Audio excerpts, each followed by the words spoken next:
할렐루야! 아멘. 오늘도 우리 히즐라이프 처치는 하나님께 최고의 예배를 드리길 소망합니다.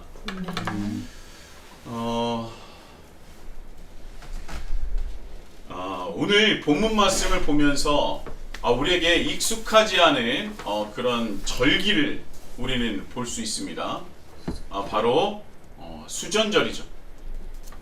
우리에게 어느 정도 익숙한 이스라엘 절기가 있는데요. 이 절기들은 이스라엘 3대 절기로 알려져 있는 유월절과 오순절이라고도 불리는 칠칠절 그리고 초막절입니다.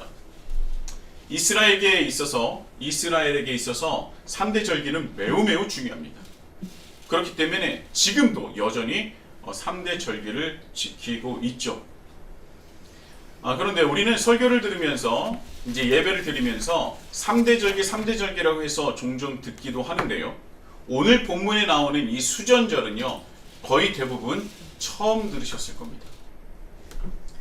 구약 성경에는 당연히 수전절에 대한 말씀이 없습니다. 신약 성경에서도요, 오늘 본문 말씀을 제외하고는요, 수전절에 대한 말씀이 언급되지 않아요. 이 수전절이라고 하면요, 이 8일 동안 지속되는 절기입니다. 지난 역사를 한번 돌아본다면 이스라엘은요, 이스라엘 그 남유다라고 말을 한다면 이 바벨론에게 남유다가 멸망한 후에 그 이후로 이스라엘은 대제국들의 식민지로 살아왔습니다. 대제국들에게 통치를 받으며 살아왔죠. 그런데요, 그 사이에 잠깐 독립했었던 적이 있습니다. 바로 마카베오 항쟁으로 유명한 마카베오 왕조 하스몬 왕조입니다. 이 마카베오 왕조는요, 3대까지 이어진 왕조입니다. 길지 않았어요. 역사적으로 보면 그리 오래가지 않았습니다. 이 마카베오 항쟁이 왜 일어났는지에 대해서 우리는 알아볼 필요가 있습니다. 그들이 어떻게 해서 독립하게 되는지, 그렇다면 마카베오 항쟁과 수전절은 어떻게 연결되어 있는지 말씀드리도록 하겠습니다. 이 팔레스타인 지역을 다스리던 셀류코스 왕조가 있었습니다.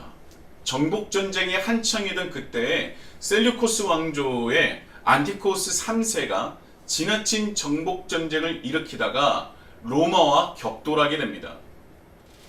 이때 로마에게 크게 패한 뒤 어마어마한 양의 전쟁 배상금을 물어야 하는 처지가 되었습니다. 안티오코스 3세가 죽게 되자 이어서 중간에 다른 왕이 있긴 있었지만 셀류코스 왕조의 8대 왕으로 이스라엘 역사에 안 좋은 쪽으로 가장 유명한 안티오코스 4세 에피파네스가 왕위를 이어받게 됩니다. 이 에피파네스 왕이 되자마자 아버지가 남긴 전쟁 배상금을 채우기 위해서 분주하게 움직이죠. 그런데 그에게 뜻밖의 소식이 들립니다. 유대인들이 그렇게 신성시 여기는 그들 성전이라 하는 가장 깊숙한 곳에 어마어마한 양의 황금이 보관되어 있다는 거예요. 그런데 가만히 유대인들을 보니까 식민지인데도 불구하고 자신들만의 종교와 전통을 고수하고 이어가고 있다는 거예요. 그들의 모습을 보니까 유대인들의 모습이 마땅치 않았던 겁니다. 그런데 좋게 보지 않았었던 유대인들의 성전 가장 깊숙한 곳에 어마어마한 양의 황금이 있다는 소식을 듣고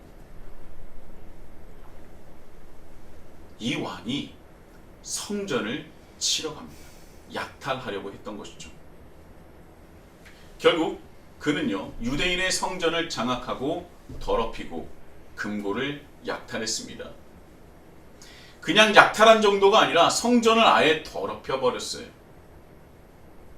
성전에서 사용할 수 없는 제물인 돼지를 사용하겠으며 반항하는 유대인들 앞에서 보란듯이 돼지의 피를 성전에 가득하게 뿌렸습니다. 그리고 더 나아가서 오직 유일한 그 하나님은 너희들이 믿는 신은 신이 아니니 누구를 섬기라고 했습니까? 신의 현신인 자기를 숭배하라고 한 겁니다. 그런데 왕을 숭배하지 않고 우상 숭배를 할 수 없었던 유대인들이 당연하지 않겠습니까?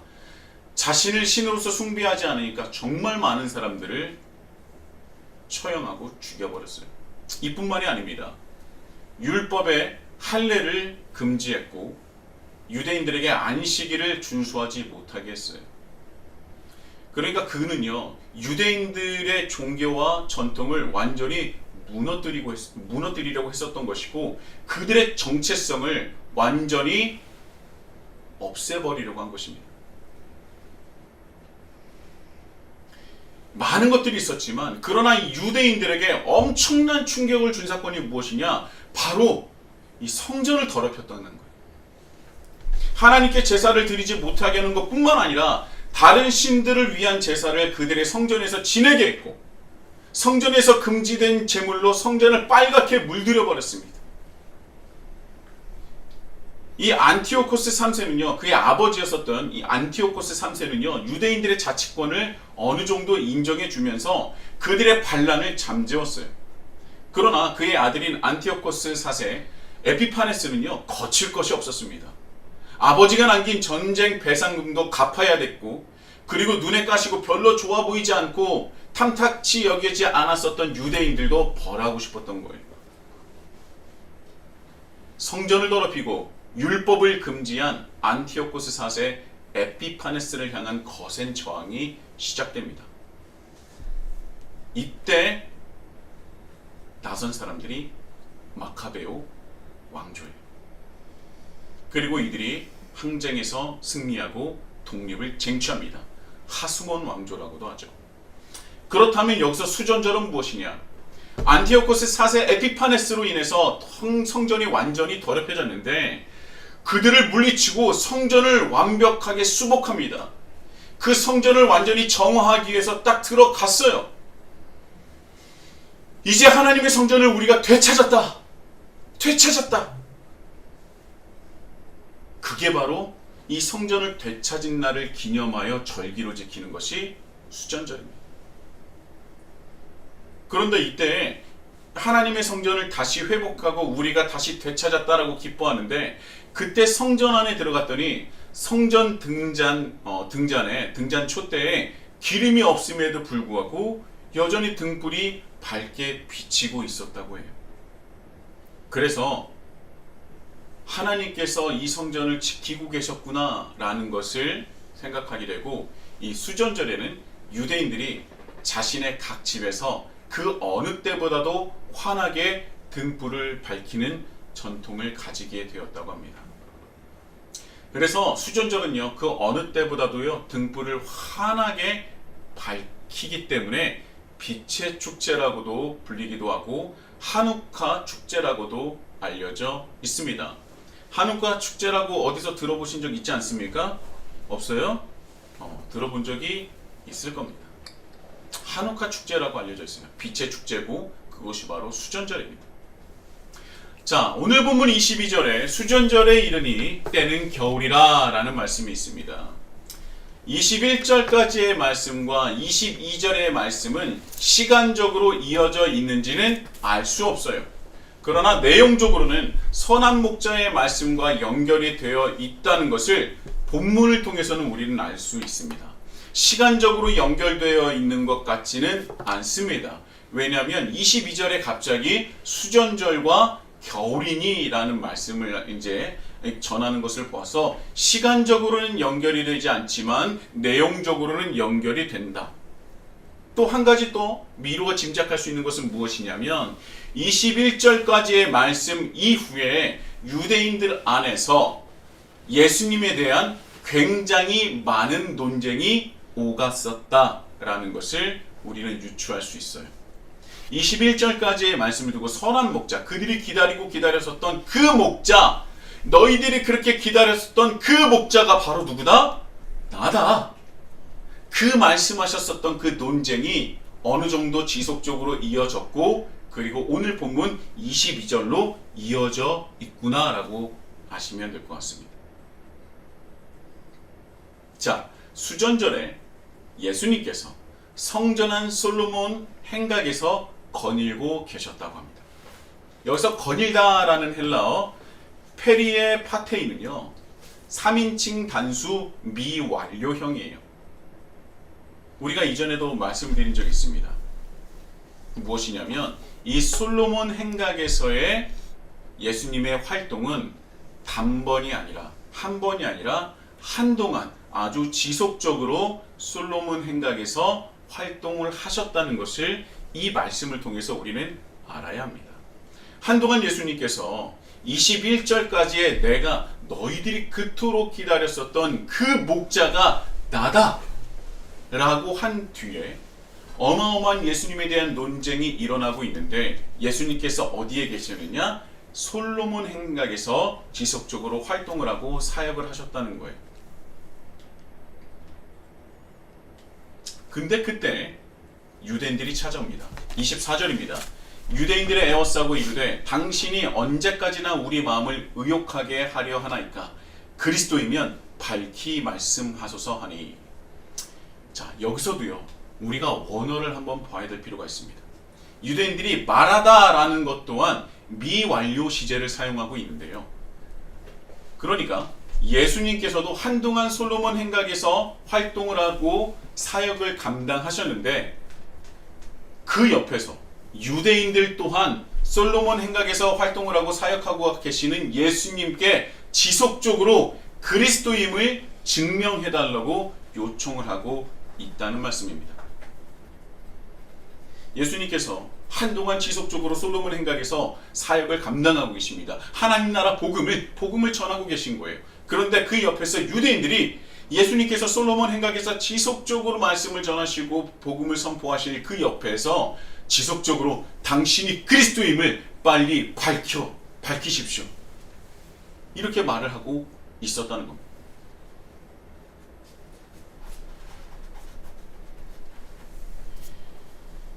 자, 그런데 우리가 이 말씀을 통해서 한 가지 우리가 알아봐야 될 것은 무엇이냐면 우리가 눈치채야 되는 것은 무엇이냐면 말씀에는 기록되어 있지 않지만 솔로몬 행각에서의 활동이 많은 이들에게 영향을 주고 있다는 것을 우리는 알아야 하고요.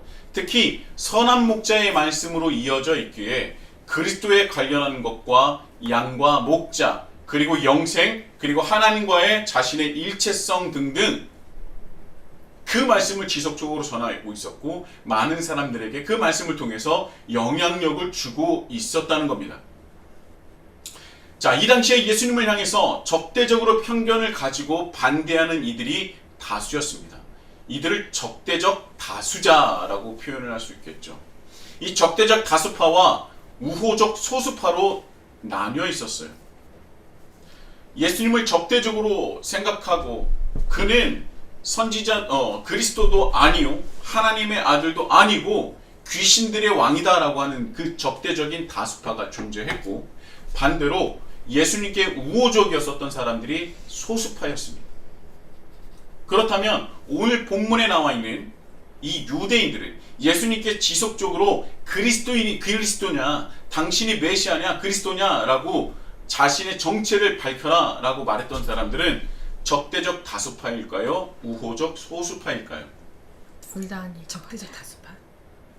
둘 다 아니. 느낌으로 보건대 적대적 다수파와 우호적 소수파의 중간 어느 쯤에 걸쳐 있는 사람인 것 같아요. 완전히 적대적이진 않지만 그렇다고 해서 우호적이진 않습니다. 그러니까 마음에 의욕이 생긴다라고 말을 하는 것 아닙니까? 그러니까 이 예수님을 또 비판하지도 않아요. 너는 그리스도가 아니야 라고 말하지도 않습니다. 그런데 그렇다고 당신은 그리스도십니다 라고 말하지도 않아요. 그러니까 계속 뭐라 그래요? 지속적으로 당신이 그리스도라면 그리스도로서의 자신을 스스로 증명하라. 나에게 보여라. 우리를 의욕해 하지 말아라 라고 얘기하는 겁니다. 예수 당신이 그리스도이신지를 밝게 알려달라고 하는 거예요. 25절입니다. 예수님께서 그런 물음에 예수님께서 이렇게 답하세요.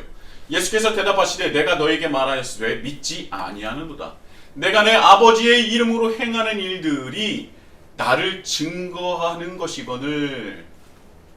자, 이 말씀을 통해서 우리가 알 수 있는 것은 무엇입니까? 예수님께서 지속적으로 자신을 쫓아다니면서 그리스도임을 증명하라는 이들에게 침묵으로 일관하신 것이 아니라 이미 사역하시면서, 그리고 또 예수님께서 그들에게 그리스도임을 말씀하셨다는 거예요. 그런데 뭐라고요? 그들이 믿지 않았다. 예수님께서 하신 사역들은요, 구약에서 기록된 메시아를 향한 예언들의 성취였습니다. 세례 요한이 옥에 갇혀 있음에도 불구하고요, 예수님에 대한 소식이 그 옥 안에도 들려왔던 거예요.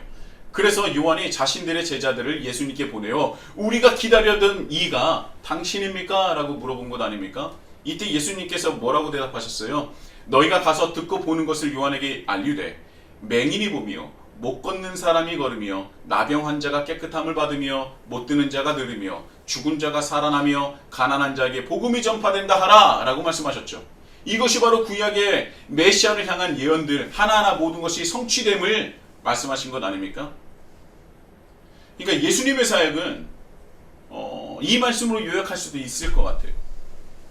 이게 얼마나 소식이 퍼지고 강력했는지 이 감옥에 갇혀 있었던 요한의 귀에도 들렸던 것이죠.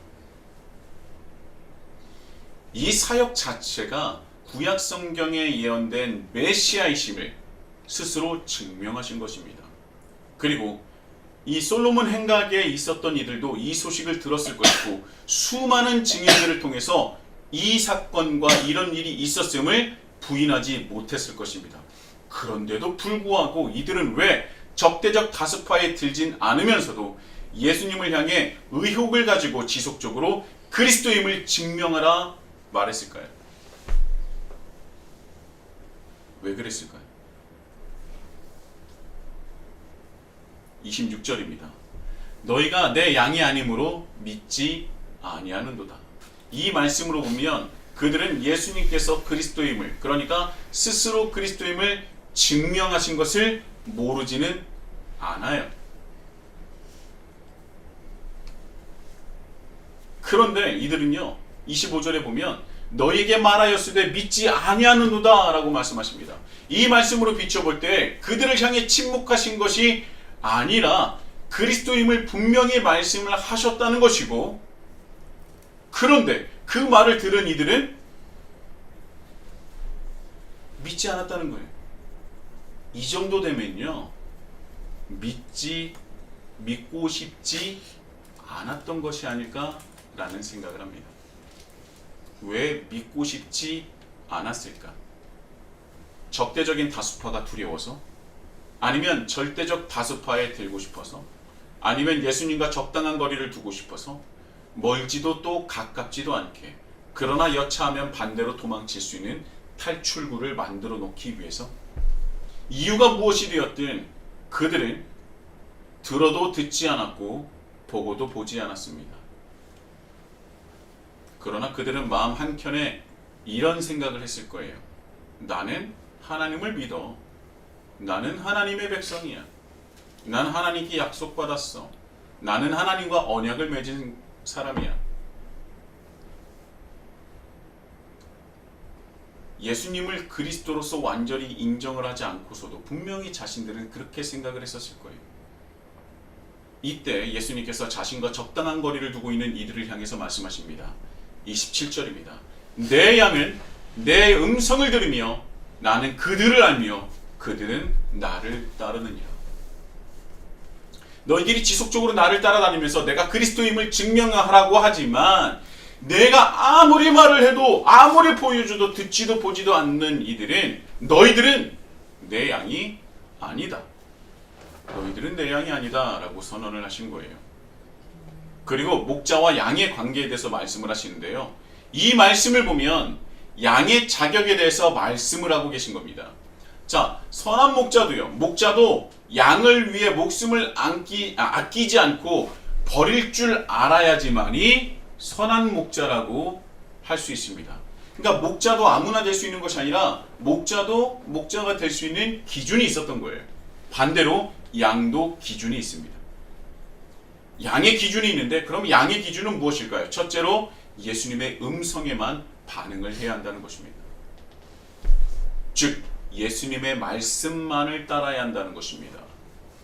둘째, 예수님이 양을 내 양으로 인정을 해야 한다는 것이죠. 중요한 말씀입니다.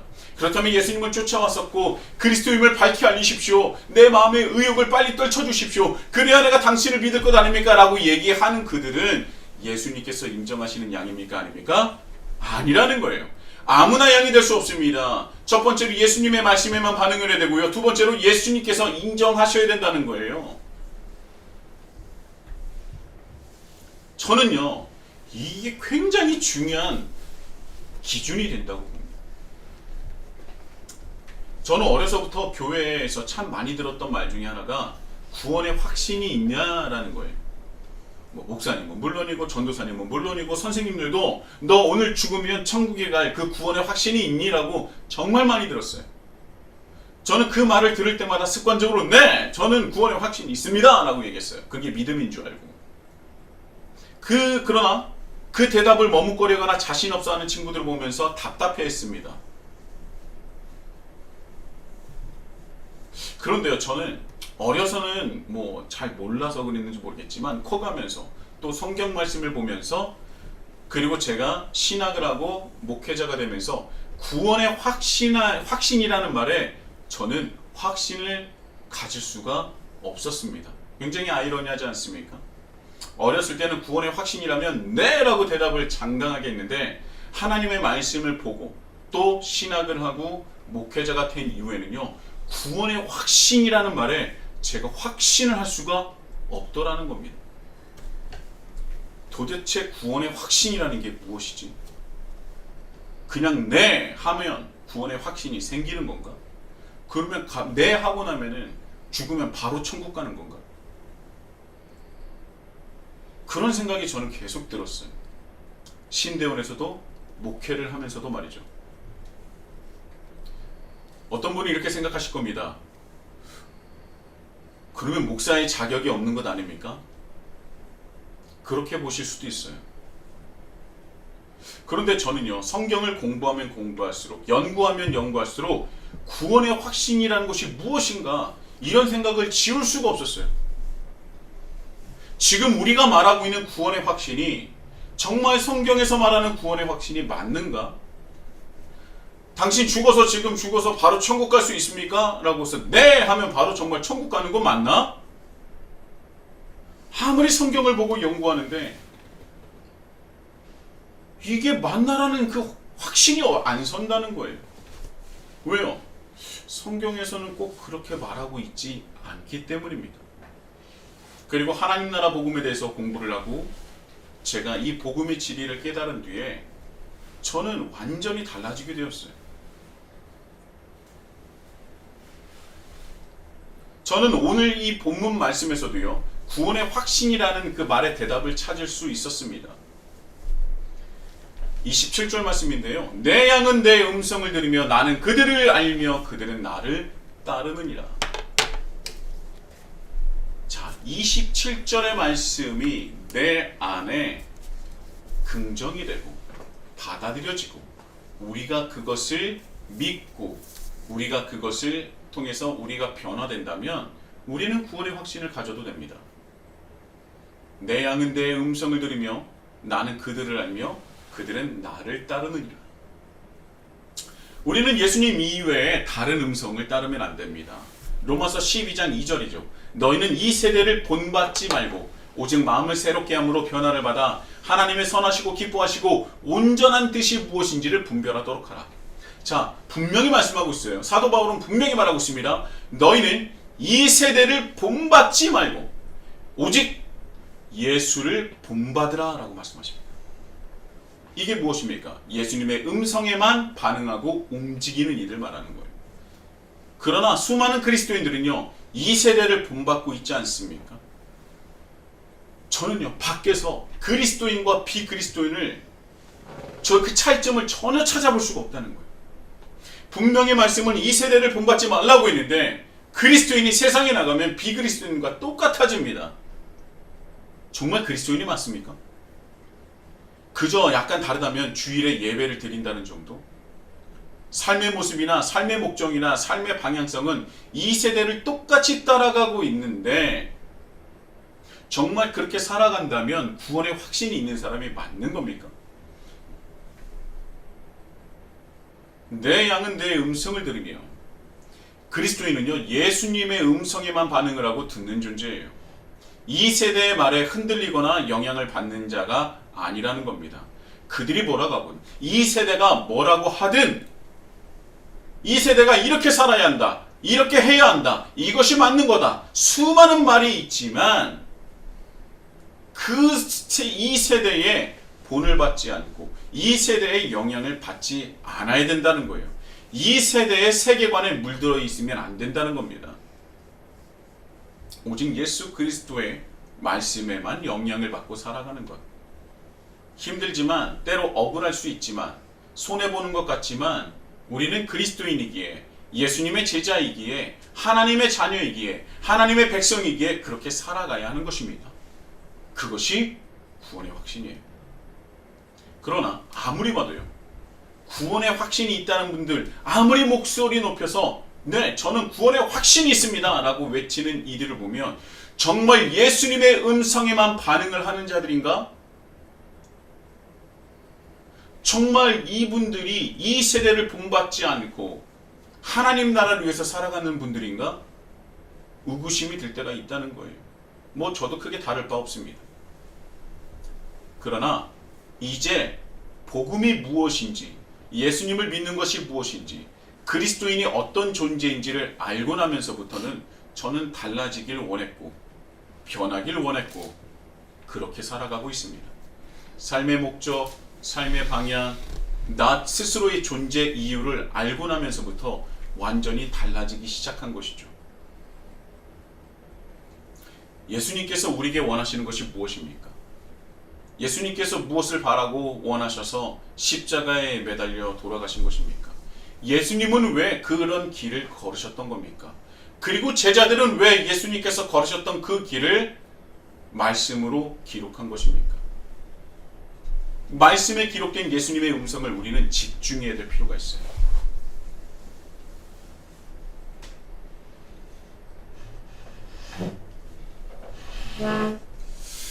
여러분, 오늘 이 본문 말씀에서요,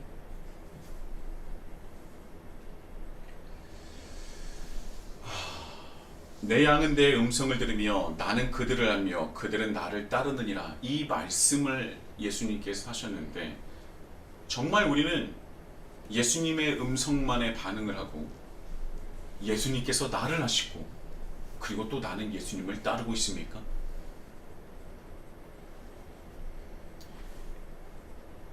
그들은 나를 따르느니라, 여기서 따르다라는 헬라어 아콜루데오는요 예수님께서 제자들에게 지속적으로 강조하시고 말씀하신 것으로 여러분 기억하십니까? 마태를 부르실 때 뭐라고 하셨어요? 굉장히 단호하게 간단하게 말씀하시지 않았습니까? 마태야 나는 누구고 이렇게 하고 이런 게 아니라 뭐라고 하셨어요? 나를 따르라. 여기서 나를 따르라가 바로 아콜루데오예요. 이 아콜루데오는요 무슨 뜻이냐면 함께 같은 길에 있다 라는 뜻을 가지고 있는 단어예요. 예수님과 같은 길에 있는 것, 예수님과 같은 길에 있는 겁니다. 예수님과 다른 길에 있는 게 아니에요. 예수님의 길과 세상의 길을 약간 한쪽 발과 한쪽 발을 동시에 들이면서 나는 굉장히 탁월하고 합리적인 사람이야 라고 생각하는 것이 아니라 예수님과 함께 같은 길에 있는 것이 아콜루데오입니다. 예수님과 함께하는 것, 예수님과 함께 같은 길에 있는 것, 그것이 바로 예수님의 제자예요. 예수님의 양인 우리가 지켜야 할 의무이자 그것을 뭐라고 합니까? 신앙이라고 하는 거예요. 그것을 믿음이라고 하는 겁니다. 그것이 바로 구원의 확신이라는 거예요. 그냥 말로 네 저는 구원의 확신이 있습니다, 지금 죽으면 천국 갈 믿음이 있습니다, 목소리를 높이는 것이 구원의 확신이 아니라 네 지금 저는 예수님과 함께 같은 길을 걷고 있습니다 라고 하는 것이 구원의 확신이라는 거예요. 그러니까 내가 예수님과 같은 길에 함께 있지 않다고 생각하면 구원의 확신을 네라고 대답하지 못할 수밖에 없다는 거예요. 그래서 저는 저는 구원의 확신이 있습니다 라고 말하기 위해서 오늘도 내일도 주님이 걸으셨던 그 길을 걷고자 노력하는 것이죠. 말로는 아무리 네라고 말을 할지라도 예수님이 아닌 이 세대를 본받고 이 세대를 따르고 있다면 그것은 예수님의 양도 아니고 예수님과 함께 같은 길에 있는 것도 아니라는 겁니다. 솔로몬 행각에서 활동하시는 예수님께 지속적으로 그리스도임을 증명하라는 이들은요, 예수님의 적대적인 다수파에도 적대적 다수파에도 절반, 우호적 소수파에도 절반, 이 두 다리를 걸쳐 있는 거예요. 그리고 언제든 자리를 바꿀 수 있는 탈출구를 준비해 놓은 겁니다. 그리고 그것을 누구를 탓하고 있는 거예요? 누구에게 책임을 전가하고 있는 거예요? 예수님께. 뭐라고요? 당신이 스스로 그리스도임을 증명하라. 뭐하라? 나를 빨리 설득시켜라. 고로 내가 설득이 안 됐다면 누가 설득을 못 시킨 겁니까? 당신이 나를 설득하지 못한 것 아닙니까? 그렇게 말을 하고 있는 거예요. 여러분, 신앙은요, 믿음은 적당한 것이 없습니다. 적당한 신앙을 가지고 그렇게 적당한 신앙을 가지길 원하는 분들이 계시다면 그것은 신앙이 아니라고 저는 단호하게 말씀드릴 수 있어요. 신앙이라는 것은 예수님을 따르는 것입니다. 예수님과 함께 같은 길에 있는 것입니다. 예수님께서 걸으시는 그 길을 따라 걷는 거예요.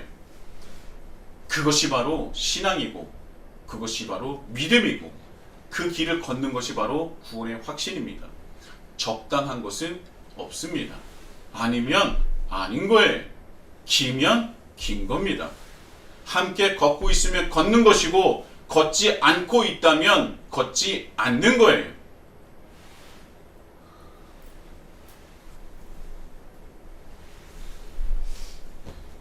그 예수님과 함께 걷고 있는, 같은 길에서 함께 걷고 있는 이들이 바로 28절입니다. 내가 그들에게 영생을 주노니 영원히 멸망하지 아니할 것이요 또 그들을 내 손에서 빼앗을 자가 없느니라. 예수님을 따르는 양만이 선한 목자이신 예수님 안에서 영생을 누리고 구원의 확신을 가질 수 있는 겁니다. 내가 내 입으로 저는 구원의 확신이 있습니다가 기준이 아니라는 거예요. 성경 어디에서도 저는 구원의 확신이 있습니다 라고 말을 하면 구원의 확신이 맞다라고 하는 구절이 없습니다.